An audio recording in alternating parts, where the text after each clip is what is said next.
बिस्मिल्लाहिर्रहमानिर्रहीम। अस्सलाम वालेकुम डियर स्टूडेंट्स, आज हम चैप्टर 1 उसका जो नेक्स्ट टॉपिक जो करने जा रहे हैं दैट इज़ सेल वॉल। देखिए बेटे, जिस तरह हमने ये चैप्टर स्टार्ट किया था, बेसिकली ये सेल स्ट्रक्चर और फंक्शन से रिलेटेड है ये। लेकिन हमने स्टार्ट में जो था वो कुछ बातें की थी टेक्निक्स के हवाले से लास्ट टाइम तक के डिफरेंट वैरायटी ऑफ टेक्निक्स थी जो कि हम एक सेल को स्टडी करने के लिए या सेल के कंपोनेंट्स को स्टडी करने के लिए यूटिलाइज़ करते हैं।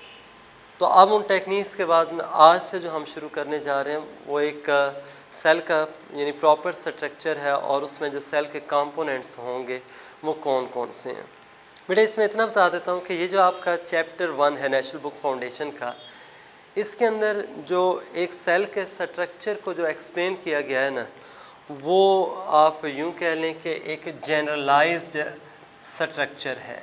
मैं जनरलाइज्ड सेल स्ट्रक्चर इसलिए उसको कह रहा हूँ कि वो किसी स्पेसिफिक प्लांट सेल के लिए नहीं है या एनिमल सेल के लिए नहीं है, फंजाई के लिए नहीं है, बल्कि क्या है कि सिंपली जो है ना वो यूकैरियोटिक जो सेल होगा उसका ये स्ट्रक्चर होगा और उसमें जो भी ऑर्गेनेलिस होंगी, उसके जो भी कंपोनेंट्स होंगे यूकैरियोटिक सेल के लिहाज से, चाहे वो प्लांट में हैं या एनिमल सेल में हैं, वो सारे के सारे इस चैप्टर के अंदर इंक्लूड किए गए हैं।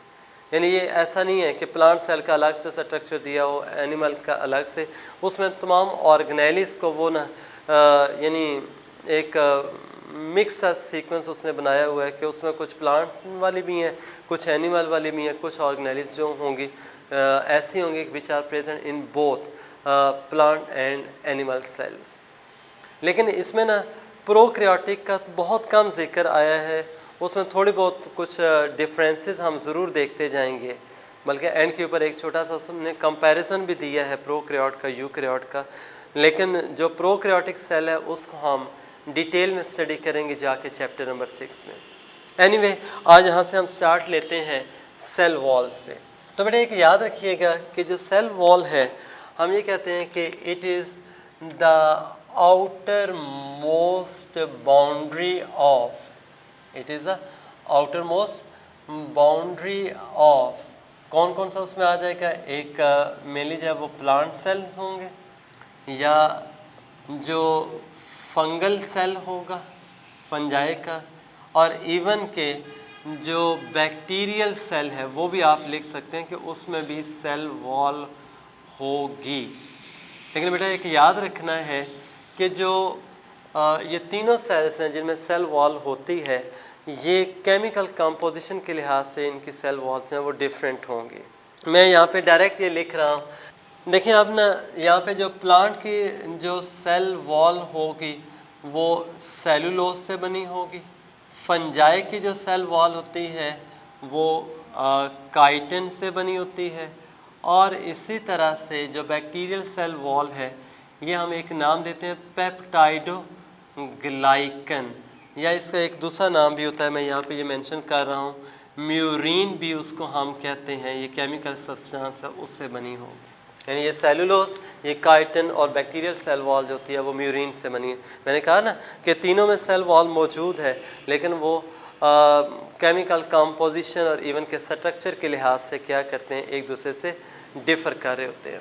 अब चूँकि यहाँ पे ना आपकी बुक में जो उसने ज़्यादा एक्सप्लेन किया हुआ है वो प्लांट के जो सेल वॉल है उसके लिहाज से, बाकी जो बैक्टीरियल सेल वॉल होगी हम चैप्टर नंबर 6 में पढ़ेंगे, और थोड़ा सा जिक्र आएगा इसका ना जो फंजाई की सेल वॉल है वो चैप्टर नंबर 7 के अंदर हम देखेंगे। एनीवे बेटे, ये जो प्लांट की सेल वॉल है, जैसे हमने कहा कि it is the outermost boundary of the cell. मैं एक देखें सिंपल से एक सेल का ना ये स्ट्रक्चर यूँ ड्रॉ कर रहा हूँ, और ये उसमें मैंने जो शो किया, this one is the plasma membrane. इसको आप क्या कहेंगे कि ये क्या है, प्लाज्मा मेम्ब्रेन है। और ये जो मैंने ऐसे शो कर दी है ये क्या थी जी, सेल वॉल। बेशक आप इसको ना ये सेल वॉल से ये लेबल कर दें, और ये जो ग्रीन कलर में मैंने शो की है this is a plasma membrane. अब देखिए ना प्लाज्मा मेम्ब्रेन से बाहर आ रही है और इसी वजह से फिर क्या होगा कि ये हम कहते हैं कि आउटर मोस्ट बाउंड्री है। बाकी वही लार्ज वैक्यूल और ये न्यूक्लियस सारा साइटोप्लाज्म के अंदर आपको नज़र आएंगे। अब बेटा देखें जो सेल वॉल है ना, जो कि आउटर मोस्ट बाउंड्री ये बना रही होती है, इसका मैं इतना ये कह देता हूँ कि ये एक नंबर वन ये एक एक्स्ट्रा लेयर है अराउंड द सेल। यानी जो सेल के या प्रोटोप्लाज्म जिसको आप कहते हैं ना, जो एक लिविंग आप कह सकते हैं मटेरियल होता है जो लाइफ की एक्टिविटीज़ शो करता है, तो बेटे ये प्रोटोप्लाज्म का पार्ट नहीं है। देखें मैंने अभी क्या बोला कि जो प्रोटोप्लाज्म है ये क्या है, this is a living matter. ये क्या है, लिविंग मैटर है which shows all the properties of life. लेकिन ये जो प्रोटोप्लाज्म होगा यहाँ पे वो कोई ऐसा नहीं है कि यानी सिंपल कोई एक सॉल्यूशन या लिक्विड फॉर्म है, बल्कि उसका एक बाकायदा एक स्ट्रक्चर है, एक कंपोनेंट्स हैं उसके। मिसाल के तौर पे अगर मैं कंपोनेंट्स के लिहाज से मेजर के ना देखूं तो प्रोटोप्लाज्म स्ट्रक्चरली क्या होगा, देखें इसमें एक आ जाती है, ये मैं लिख रहा हूँ प्लाज्मा मेम्ब्रेन, जिसको आप सेल मेम्ब्रेन भी कहते हैं, प्लस यहाँ पे सेकंड जो पार्ट होगा वो साइटोप्लाज्म है।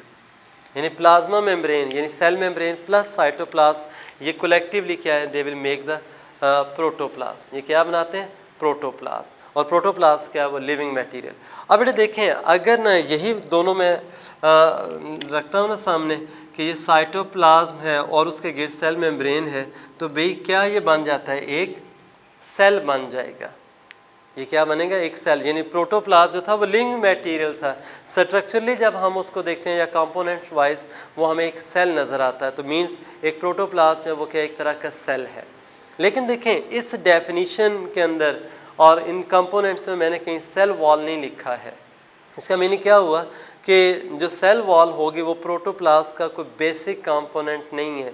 सेल वॉल के बगैर भी क्या होगा, एक सेल जो होता है वो सरवाइव कर सकता है। अब देखें ना एनिमल सेल्स होते हैं उनमें कोई सेल वॉल नहीं है, तो इसका मीनिंग क्या है, वो नेसेसरी पार्ट नहीं था, वो बेसिक पार्ट नहीं है। हाँ अगर आप सेल मेम्ब्रेन को रिमूव कर दें तो सेल मेम्ब्रेन जब ख़त्म हो जाएगी तो वो सेल ही ख़त्म हो जाता है, वो प्रोटोप्लाज्म नहीं रहेगा, वो लिविंग मैटर नहीं रहता। तो जो प्लाज्मा मेम्ब्रेन है या सेल मेम्ब्रेन जो है वो एक बेसिक कंपोनेंट बनता है किसका, प्रोटोप्लाज्म। आई थिंक ये बात यहाँ तक क्लियर हो गई होगी। नेक्स्ट बेटे एक और बात भी सुन लें, कुछ बुक्स में ना वो plasma membrane plus cytoplasm plus nucleus भी लिख देते हैं।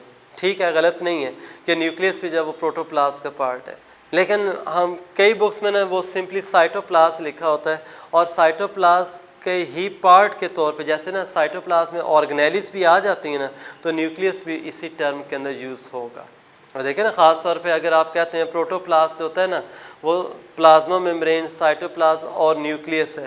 भाई प्रोकैरियोटिक सेल में प्लाज्मा मेम्ब्रेन भी है, साइटोप्लाज्म भी है, लेकिन न्यूक्लियस नहीं होता, तो क्या आप उसको प्रोटोप्लाज्म नहीं कहेंगे, हालांकि वो भी प्रोटोप्लाज्म है। तो इसलिए ना यानी जो ज़्यादा आप कह सकते हैं एक्यूरेट वो प्रोटोप्लाज्म की जो कंपोजिशन या कंपोनेंट्स है के लिहाज से प्लाज्मा मेम्ब्रेन और साइटोप्लाज्म आएगा, और साइटोप्लाज्म में ही न्यूक्लियस भी इंक्लूड होता है और बाकी ऑर्गेनेल्स भी। तो देखें जिस मैं इसको ना एक्स्ट्रा लेयर कह रहा हूँ, तो भाई क्या है, ये एक्स्ट्रा सेलुलर लेयर है, यानी एक्स्ट्रा लेयर कह सकते हैं, या आप इसको ना एक्स्ट्रा सेलुलर लेयर का नाम भी दे सकते हैं। और याद रखें ये जो एक्स्ट्रा सेलुलर लेयर है सेल वॉल, अगर ये एक्स्ट्रा हम कहते हैं ना, तो भाई ये अगर रिमूव भी कर दी जाए तो सेल जो होगा दैट विल रिमेन अलाइव। ज़रा बेसिक पार्ट नहीं है तो सेल ज़िंदा रह सकता है। तो भाई दूसरी बात मैं इसके बारे में कह रहा हूँ कि सेल वॉल के ये जो होता है ना ये क्या है, डेड स्ट्रक्चर है। सेल वॉल कैसा होगा, एक डेड स्ट्रक्चर होगा, यानी अगर हम उसको रिमूव भी कर देते हैं तो वो क्या होगा, सेल ज़िंदा भी रहता है, प्लस अगर आप देखें सेल वॉल डैमेज हो जाए ना तो उसके अंदर एक सेल्फ हीलिंग पावर नहीं होती। अब देखो जैसे प्लाज्मा मेम्ब्रेन है, अगर वो डैमेज होती है तो एक सेल क्या करेगा, उसको हील अप कर लेगा, उसको रिकवर कर लेता है। लेकिन सेल वॉल जो होती है वो क्या है, इस तरह से उसके अंदर सेल्फ हीलिंग पावर नहीं है, वो एक डेड स्ट्रक्चर है। बात समझ आ रही है? बाकी रह गया बेटे इसमें जो हमने एक टर्म यूज़ की थी लास्ट टाइम, यहाँ पे मैं उसका जस्ट जिक्र कर रहा हूँ, प्रोटोप्लास्ट। जब मैंने सेलुलर टेक्निक्स में आपको टिश्यू कल्चर टेक्निक्स के बारे में बताया था, उसमें हमने क्या देखा था कि हम जो सेल वॉल है उसको रिमूव करते हैं, यानी प्लांट सेल था और उसके सेल वॉल को जब आपने रिमूव कर दिया तो आपने उसके लिए एक वर्ड यूज़ किया था, प्रोटोप्लास्ट। क्या कहा था? प्रोटोप्लास्ट। यानी प्रोटोप्लास्ट क्या होता है? That is basically a plant cell but its cell wall has been removed. ये बात समझ आ रही है कि नहीं? नेक्स्ट बेटे हम आते हैं यहाँ पे जो सेल वॉल है उसकी टाइप्स के बारे में। देखें, जो सेल वॉल होगी वो दो तरह की है। एक को हम नाम देते हैं प्राइमरी सेल वॉल और दूसरी होती है सेकेंडरी सेल वॉल। ये क्या है? ये प्राइमरी सेल वॉल है और दूसरी कौन सी होगी? Secondary cell wall. देखिए बेटे, प्राइमरी सेल वॉल वो वाली होती है जो कि जब एक सेल जो होता है ना बनेगा, यानी एक सेल प्रोड्यूस होता है, यानी सेल डिवीजन के दौरान एक नया सेल बनता है। ये देख लें, मैं ऐसे ये शो कर रहा हूँ। फॉर एग्जांपल ये एक सेल था और ये उसकी सेल मेम्ब्रेन या प्लाज्मा मेम्ब्रेन, और इसके बाहर क्या है, ये जो मैं बना रहा हूँ इस तरह से, ये क्या है? सेल वॉल है। और ये जो सेल वॉल होगी इसको आप क्या नाम देंगे कि ये क्या है? This is the primary cell wall. और बेटे प्राइमरी सेल वॉल जो होती है ना, प्राइमरी का वैसे मीनिंग क्या होता है? इब्तदाई, यानी जो स्टार्ट में जो एक सेल बना है और उसमें जो सेल वॉल थी, प्राइमरी सेल वॉल है। अब ये जो प्राइमरी सेल वॉल है जो इनिशियली एक मौजूद होती है, ये बेटे ऐसी है प्राइमरी सेल वॉल कि इसमें देखें जो इनिशियली एक सेल अपने गिर जब वो सक्रीट करता है, डिपॉजिट करेगा। मैं वर्ड यूज़ कर रहा हूँ कि जो इनिशियली ये बनती है ना, जो एक न्यूली फॉर्म सेल के अराउंड, वो सेल खुद डिपॉजिट करता है। अब कैसे डिपॉजिट करता है उसके लिए ना मैं थोड़ी सी अगर इसकी ना केमिकल कंपोजिशन की बात करूं तो बेटे प्राइमरी सेल वॉल के अंदर ना ये सेलुलोज माइक्रोफिब्रिल्स होते हैं। क्या है इसमें? सेलुलोज के माइक्रोफिब्रिल्स हैं, यानी छोटे छोटे फाइबर्स होते हैं, सेलुलोज के बने होते हैं। सेलुलोज आपने पढ़ा हुआ है, पॉलीसैकेराइड में आता है। लेकिन वहाँ पे क्या होगा कि एक मैट्रिक्स होता है, एक मटेरियल है, ठीक है। और वो जो मैट्रिक्स है ना उसमें जो कंपोनेंट्स होते हैं, एक बेटे यहाँ पे मैं लिख रहा हूँ हेमी सेलुलोज का, और दूसरा मैं कंपोनेंट यहाँ पे लिख रहा हूँ क्या जी? पैक्टिन। ये जो मैट्रिक्स है ना, ये आप यूँ समझ लें जिस तरह से हम घर की या बिल्डिंग की छत डालते हैं ना, उस छत के अंदर क्या होता है कि जो कंक्रीट है, कंक्रीट में बेसिकली जो सैंड, सीमेंट और क्रश, ये तीनों जो है ना ये मिलके एक मैट्रिक्स बनाते हैं। और उस मैट्रिक्स के अंदर आप क्या देखते हैं? जो स्टील रॉड्स हैं, सरिया जिसको आप कहते हैं, वो क्या है? एम्बेडेड फॉर्म में, जो उसको स्ट्रेंथ प्रोवाइड कर रहा होता है। बात समझ आ रही है कि नहीं? यानी एक छत के अंदर जो कंक्रीट हमें नज़र आती है, कंक्रीट में एक ग्राउंड सब्सटेंस है, एक मैट्रिक्स है। और मैट्रिक्स के कंपोनेंट्स कौन कौन से हैं? शाबाश, कि उसमें क्रश यानी बजरी होगी, सैंड और सीमेंट है। ये एक मैट्रिक्स बना रहे हैं। और उस मैट्रिक्स के अंदर क्या होगा कि जो स्टील रॉड्स हैं वो एम्बेडेड होते हैं, जो उसको स्ट्रेंथ प्रोवाइड करते हैं। बिल्कुल ऐसे ही ना ये प्राइमरी जो सेल वॉल है, इसका जो आप कहते हैं ना जो मैट्रिक्स है, वो हेमी सेलुलोज और पैक्टिन से मिलके बना हुआ है। और उसके अंदर क्या होंगे? ये सेलुलोज माइक्रोफिब्रिल्स जो होते हैं वो मौजूद होंगे। अब बेटे मैं यहाँ पे ना ये जो सेलुलोज के जो फाइबर्स थे उनकी एक अरेंजमेंट यहाँ पे बता रहा हूँ। उस अरेंजमेंट को हम ना क्रिस क्रॉस अरेंजमेंट का नाम देते हैं।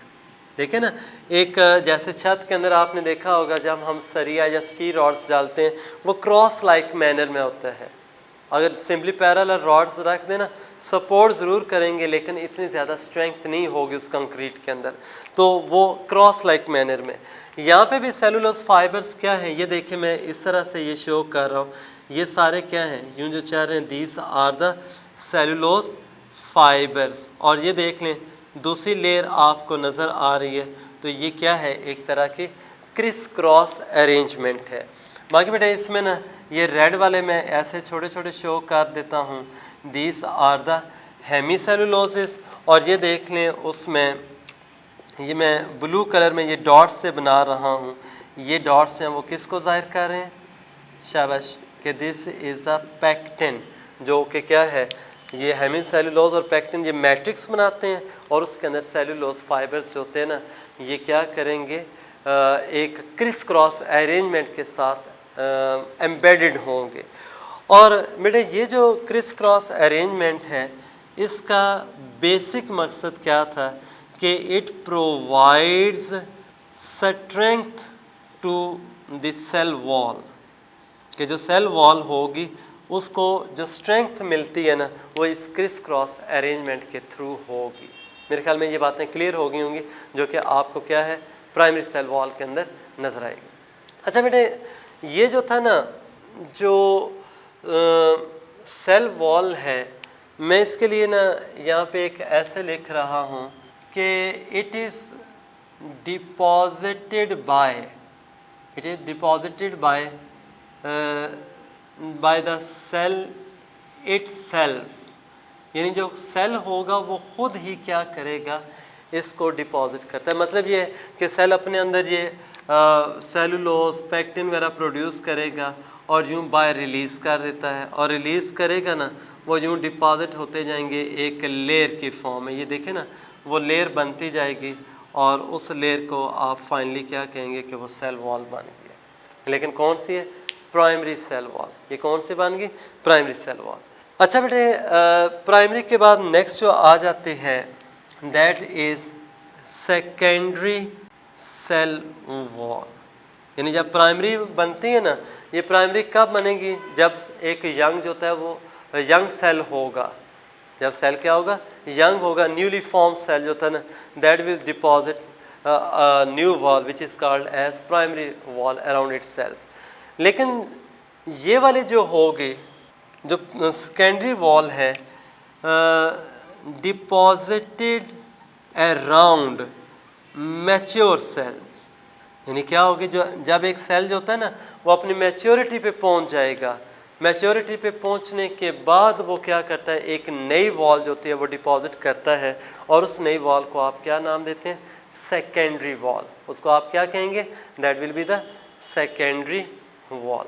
अब बेटे देखें, ये जो सेकेंडरी वॉल यूँ आपको जो नज़र आ रही है, जैसे प्राइमरी की अपनी एक कंपोजिशन थी, बिल्कुल इसकी भी उसी तरह से क्या होगी, कंपोजिशन होगी। सबसे पहले मैं जैसे वहाँ पे लिख रहा था ना, सेलुलोज माइक्रोफिब्रिल्स होते हैं, तो इसके अंदर भी क्या होगा, सेलुलोज भी होगा, और दूसरा ये मैं लिख रहा हूँ हेमी सेलुलोज भी होता है। इसके अंदर बेटे प्राइमरी से डिफरेंट जो होता है ना, इनऑर्गेनिक साल्ट्स वगैरह होते हैं, जिसके एक मैं एग्जांपल यहाँ पे लिख रहा हूँ, जो सिलिका के साल्ट्स वगैरह होंगे। हाँ, इसके अंदर ना ये मैं एक और भी लिख रहा हूँ, वैक्सेस भी मौजूद होती हैं। इंशाल्लाह हम चैप्टर नंबर 2 में ना लिपिड्स की टाइप्स पढ़ेंगे, उसमें वैक्स का जिक्र आएगा, तो ये वैक्सेस भी होती हैं। और साथ ही ना बेटे इसके अंदर आप एक, जैसे वहाँ पे हमने पेक्टिन पढ़ा था ना, यहाँ पे क्या होगी, लिग्निन। यहाँ पे एक सब्सटेंस है, ये रेड कलर में मैं लिख रहा हूँ, ये लिग्निन भी होगी। और ये देख ना, ये वैक्सेस, ये इनऑर्गेनिक साल्ट्स और लिग्निन, ये वही मैट्रिक्स बनाते हैं, और उसके अंदर जब सेलुलोज के फाइबर्स होंगे वो क्रिस क्रॉस अरेंजमेंट के साथ क्या है, मौजूद होंगे। बात समझ आ रही है। अच्छा बेटे, जो प्राइमरी सेल वॉल है वो याद रखिएगा तमाम सेल्स में होती है, यानी जो भी एक नया सेल बना किसी भी टिश्यू से वो बिलोंग करता है, सब के अंदर क्या होगी, यानी फॉर्मेशन होगी प्राइमरी सेल वॉल की। लेकिन हमने क्या कहा है कि जब मैच्योरिटी पे वो सेल पहुंच जाएगा तो फिर क्या है, वो सेकेंडरी वॉल डिपॉजिट होती है। लेकिन सेकेंडरी वॉल तमाम सेल्स में डिपॉजिट नहीं होगी। याद रखने वाला पॉइंट है कि तमाम सेल्स होते हैं ना, ये नहीं है कि वो सेकेंडरी वॉल जो है वो प्रोड्यूस करते हैं, बल्कि क्या होगा, एक टिश्यू की टाइप है जिसको सक्लेरन कायमा कहते हैं। अब ये जो सक्लेरन कायमा जो सेल्स है ना, बेसिकली ये डेड सेल्स हैं। ये कैसे सेल्स होते हैं? डेड सेल्स होते हैं। अब जिस वक्त ये सक्लेरेंट कायमा सेल्स क्या है मैच्योरिटी पे पहुंच जाएंगे, उसके बाद क्या होगा, जो प्राइमरी वॉल थी वो तो बन चुकी थी, अब उस प्राइमरी वॉल के अंदर ये जो मैं ब्लैक कलर में ऐसे ये शो कर रहा हूँ ना, ये डिपॉजिट हो रही है क्या जी? Secondary wall. यानी प्राइमरी वॉल के इनर साइड पे ये जो ब्लैक कलर में अभी आपको नज़र आ रही है, ये क्या डिपॉजिट हो रही है? This is a secondary wall. ये देख लें, मैंने ना इस तरह से ये सेकेंडरी वॉल ये बना दी, जो प्राइमरी वॉल के क्या थे, इनर साइड पे है। अब ने इसमें और प्राइमरी वॉल में ना केमिकल कंपोजिशन वाइज तो आपने नोट कर लिया कि डिफरेंस क्या आ रहा है, लेकिन साथ ही देखें यहाँ पे मैं एक और डिफरेंस की बात भी कर रहा हूँ थिकनेस के हवाले से। याद रखिएगा कि जो प्राइमरी वॉल होती है वो कंपैरेटिवली थिन होती है, जबकि जो सेकेंडरी होगी वो क्या है, that will be the thick wall. Primary thin होती है और सेकेंडरी वॉल जो होगी वो क्या होगी, थिक वॉल होगी। बात क्लियर होगी। और बेटे बास का ना ये सक्लेरेंट कायमा जो सेल्स होते हैं उनके अंदर ये इतना ज़्यादा जब वो थिक हो जाती है सेकेंडरी वॉल कि देखें ना डिपॉजिट हो रही है कहाँ पे, प्राइमरी वॉल के अंदर। अब जैसे जैसे डेपोजिशन होती जाएगी अंदर वाली साइड पे, सेकेंडरी वॉल की थिकनेस बढ़ती जाती है। जब थिकनेस ज़्यादा होगी तो ऑटोमेटिकली जो प्रोटोप्लाज्म है उसके लिए जो स्पेस होगी या प्रोटोप्लाज्मिक जो स्पेस है वो क्या है, कम रह जाएगी। अब दो प्रॉब्लम्स होंगी, एक तो थिकनेस की वजह से क्या होगा, जो मटेरियल्स हैं वो आसानी के साथ इसको क्रॉस नहीं कर सकते, ठीक है। और प्लस उसमें जब वैक्सीज वगैरह आती हैं ना, तो वैक्सीज तो वैसे भी हाइड्रोफोबिक होती हैं, उनमें से वाटर पास ऑन नहीं होता। सेकेंडली क्या है कि जब प्रोटोप्लाज्मिक स्पेस भी कम हो जाएगी तो सेल जो होगा ना वो सर्वाइव नहीं कर सकता, जो सेल है वो डेड हो जाएगा। इसलिए मैंने क्या लिखा है कि ये सक्लेरेंट कायमा सेल्स में बनती है और सक्लेरेंट कायमा सेल्स जो होते हैं वो डेड हो जाते हैं। रीज़न क्या आपको बता दें कि ये जो सेकेंडरी वॉल है वो प्राइमरी के अंदर बनी थी, that has been deposited on the inner side of primary wall and it is much more in thickness as compared to the primary wall।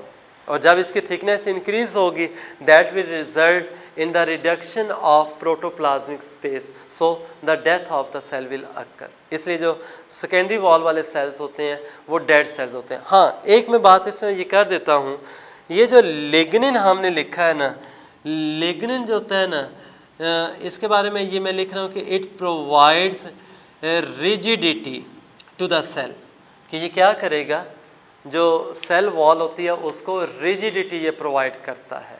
बात समझ आ रही है नहीं? ये क्या है, एक तो ये लिग्निन रिजिडिटी मतलब हार्डनेस लेके आएगा, प्लस क्या होता है ये मैं यहाँ पे एक वर्ड लिख रहा हूँ, ये सीमेंटिंग सब्सटेंस के तौर पे भी काम करता है। अब सीमेंट का क्या काम होता है कि दीवार के अंदर जो ब्रिक्स हैं उनको आपस में अटैच करेगा।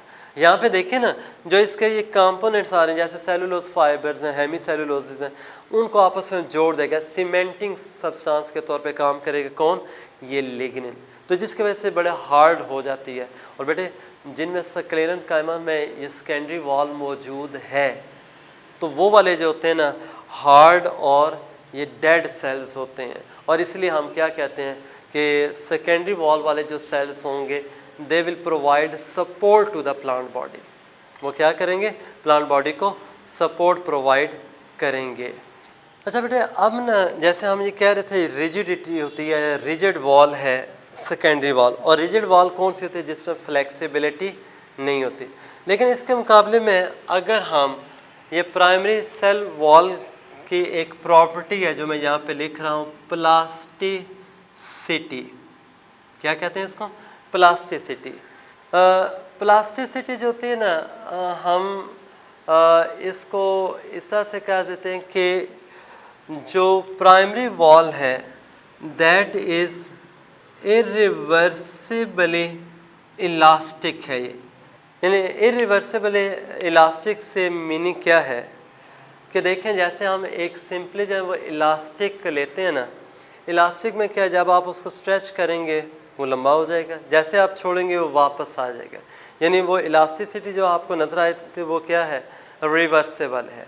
लेकिन यहाँ पे हम क्या कहते हैं कि जो प्राइमरी वॉल है वो एक क्या है, इरिवर्सिबल इलास्टिक जो नेचर है वो शो करती है। इसका मीनिंग क्या हुआ, जब एक दफ़ा ये स्ट्रेच करेगी यानी इलास्टिक की तरह, लेकिन वापस ये क्या होगा, दोबारा अपनी ओरिजिनल साइज़ या पोजीशन में नहीं आएगी। और वो कैसे होता है, देखें जब एक नया सेल बनता है ना, वो यंग सेल होता है, स्मॉल साइज़ है। और जब मैं आपके वो मैट्रिक की बुक्स के हवाले से बात कर रहा हूँ, वहाँ पे आपने देखा था कि जो मेरिस्टेमेटिक सेल्स होते हैं जब वो डिवाइड करके न्यू सेल्स प्रोड्यूस करते हैं, तो नए जो यंग सेल्स हैं उनके अंदर कोई वैक्यूल या तो होता ही नहीं है, अगर हैं भी तो स्मॉलर वैक्यूल्स हैं। फिर वही वैक्यूल्स आपस में स्मॉलर वाले जो होते हैं मिलेंगे और एक बिगर वैक्यूल बनाएंगे। फिर वो वैक्यूल क्या करता है, वाटर एब्जॉर्ब करेगा, और वाटर एब्जॉर्ब करने की वजह से टर्गर प्रेशर इंक्रीज़ करता है सेल के अंदर। अभी प्राइमरी वॉल बन रही थी और प्राइमरी वॉल जो है उसमें हमने क्या किया, दैट शोज अ प्लास्टिसिटी। मतलब क्या है, that is irreversible elastic in nature. मतलब ये है कि जब टर्गर प्रेशर इंक्रीज होगा इंटरनल साइड से तो सेल एक्सपेंड करेगा, उसके साथ ये क्या करती है, जो प्राइमरी सेल वॉल है वो स्ट्रेच करती जाएगी, यानी वो स्ट्रेचिंग एबिलिटी उसमें थी, स्ट्रेच करती जा रही है और सेल का जो साइज़ है वो क्या है, इंक्रीज़ हो जाएगा। लेकिन मैंने दूसरी बात अभी की थी कि सेकेंडरी सेल वॉल कब बनती है, जब क्या होगा, एक सेल जो होता है that has reached it's maturity, वो क्या है अपने मैच्योरिटी पे पहुंच चुका है, उसके बाद क्या होगा, सेकेंडरी वॉल जो होती है वो उसमें डिपॉजिट होगी। बात समझ गए कि नहीं। अब बाकी रह गया ये जो ख़ास तौर पे जो प्राइमरी सेल वॉल थी ना, इसने तो ये स्ट्रेचिंग शो कर दी, लेकिन जब हम सेकेंडरी की बात करते हैं उसमें लिग्निन आ जाता है, लिग्निन जो उसको रिजिड बना देता है, इसलिए क्या होगा, उसके अंदर स्ट्रेचिंग की एबिलिटी नहीं होती। मेरे ख्याल में ये बात समझ आ गई होगी। और ये जो प्राइमरी वॉल की प्रॉपर्टी है ना, वो सेल की ग्रोथ के लिहाज से बड़ी सूटेबल है, यानी अगर वो भी रिजिड होती, इन इलास्टिक होती, तो सेल कभी भी अपने साइज़ में इंक्रीज़ ना कर पाता। ये बातें क्लियर है। अच्छा बेटे, अब मैं यहाँ पे ना कुछ सेल्स आपके सामने ये ड्रॉ कर रहा हूँ, और यहाँ पे एक मैं ज़िक्र इसका कर देता हूँ, एक तीसरी लेयर का, मिडल लामेला उसको हम कहते हैं। क्या नाम देंगे उसको हम, मिडल लामेला। ये देखिए बेटे, मैं इस तरह से ना, ये एक फॉर एग्ज़ाम्पल ये एक जो है वो सेल बना रहा हूँ, ये उसकी क्या थी जी, ग्रीन कलर में हम ना शो कर रहे थे जो सेल मेम्ब्रेन है उसको। ये क्या थी, सेल मेम्ब्रेन। इसी तरह से ये देखें, मैं एक ये तीसरा सेल भी यहाँ पे ड्रॉ कर रहा हूँ, ये उसकी क्या होगी, उसी तरह से ये सेल मेम्ब्रेन होगी। अब ज़ाहिर है कि प्लांट बॉडी के अंदर जो होते हैं ना, जो सेल्स हैं इस तरह से आपस में क्या होंगे, they will be group together to form the plant body. और ये देखें, मैं जो ब्लू कलर में ऐसे ड्रॉ कर देता हूँ, इसको आपने क्या नाम दिया था, ये ब्लू कलर वाली क्या है, ये सेल वॉल है, लेकिन कौन सी है, this is the primary cell wall. जो ब्लू कलर की है ये क्या हमने ड्रॉ कर दी, इसमें ये प्राइमरी सेल वॉल है। ये देख लें, यूँ ना, ये प्राइमरी सेल वॉल मैं ये सेल्स के अराउंड बना देता हूँ, यानी मैंने इसमें ये कुछ सेल्स ना एक सेक्शन सा काट के बना दिए, और इस तरह से उसमें ये आपको बाकायदा ये देखें वैक्यूल भी नज़र आ रहा है, और साथ ही क्या है, शाबाश, उसमें ये न्यूक्लियस भी जो है वो सेल के अंदर नज़र आएगा। बात समझ आ रही कि नहीं। अब बेटे देखें, ये दो सेल्स हैं, ये उनकी प्राइमरी वॉल्स थी, इनके दरमियान ये मैं एक रेड कलर की ना एक लेयर ये बना रहा हूँ। ये जो रेड कलर की यूँ आपको जो लेयर नज़र आ रही है बेटे, इस लेयर को हम एक नाम देते हैं। ये देख लें, ये रेड कलर की मैंने ऐसे ये लेयर बना दी जो सेल्स के गिर्द मौजूद होती है। और बेटे ये जो लेयर आपको नज़र आ रही है, this is actually the middle lamella. ये क्या है, मिडल लामेला वाली लेयर है। और ये जो मिडल लामेला की जो लेयर है ना, ये बेसिकली जो साल्ट्स होते हैं, यानी बेसिकली है ये जेल लाइक है, यानी ये क्या होती है, ये मिडल लैमेला ये जेल लाइक होगी, जेली की तरह से है, और ये एक तरह की ना स्टिकी भी होगी, लेकिन केमिकली क्या होगी, ये साल्ट्स होते हैं कैल्शियम या मैग्नीशियम के, लेकिन कौन सा होगा, एक एसिड है जिसको हम पैक्टिक एसिड का नाम देते हैं। बात समझ आ रही है? पैक्टिक एसिड के जो साल्ट्स होते हैं कैल्शियम मैग्नीशियम के, ये उनसे क्या है, ये बनी होती है, यानी दूसरे लफ्ज़ों में आप इसमें कह सकते हैं जो सब्सटेंस है वो क्या होगी, पैक्टिन। ठीक है, ये पैक्टिन की बनी होती है, और वो पैक्टिन हम ना पढ़ चुके हैं प्राइमरी सेल वॉल के अंदर भी थी। अब ये जो पैक्टिन के यानी जो कैल्शियम मैग्नीशियम साल्ट्स और पैक्टिक एसिड्स हैं, वो ये मिडल लामेला बनाते हैं, और मिडल लामेला जो है ना बेसिकली ये है क्या कि it is the cementing layer. ये क्या होती है, एक तरह की सीमेंटिंग लेयर है। जैसे मैंने कहा था ना कि ईंटों को यानी ब्रिक्स को आपस में सीमेंट जो है वो अटैच करता है, एक दीवार बनाते हुए क्या होगा कि जो ब्रिक्स हैं आपस में सीमेंट के थ्रू अटैच हैं। यहाँ पे भी क्या है कि जो सेल्स हैं जब आपस में अटैच होंगे just to make a plant body, तो उनमें जो अटैच करेगी उनको आपस में, जो सीमेंटिंग लेयर के तौर पे यूज़ होती है, वो मिडल लामेला है। यही पैक्टिन की बनी हुई होती है, और ये सीमेंटिंग सब्सटेंस भी इसको हम कह सकते हैं, और यही क्या करेगी, सीमेंटिंग लेयर जो होती है वो हर दो सेल्स के दरमियान नज़र आएगी। लेकिन बेटे आपकी बुक में एक वर्डिंग दी हुई है कि middle lamella is a cementing layer between the primary walls of adjacent cells, between the primary walls of adjacent cell. देखें ये एक सेल था, ब्लू कलर में मैंने प्राइमरी वॉल शो की, ये दूसरा सेल है उसकी भी क्या है, प्राइमरी वॉल। तो देखें दोनों सेल्स एक दूसरे के करीब आते हैं, तो उनके आपस में जो कांटेक्ट होगा या आपस में जो अटैच होना चाहेंगे तो वो क्या होगा, प्राइमरी वॉल होगी। अब दोनों की प्राइमरी वॉल्स के दरमियान क्या ये मिडल लामेला आ जाती है, इसलिए हम वर्डिंग में यूँ कहते होते हैं कि it is present between the primary walls of the neighbouring cells और adjacent cells, and it acts as a cementing layer which helps to adhere to attach the neighbouring cells to make a tissue and a plant body. Hopefully ये सारी बातें बेटे आपको समझ आ गई होंगी। बाकी इंशाल्लाह हम जो प्लाज्मा मेम्ब्रेन है इससे इनर साइड पे जो होती है वो नेक्स्ट टाइम इंशाल्लाह स्टडी करेंगे कि उसकी केमिकल कंपोजिशन और स्ट्रक्चर क्या है। Thank you very much and अल्लाह हाफिज़।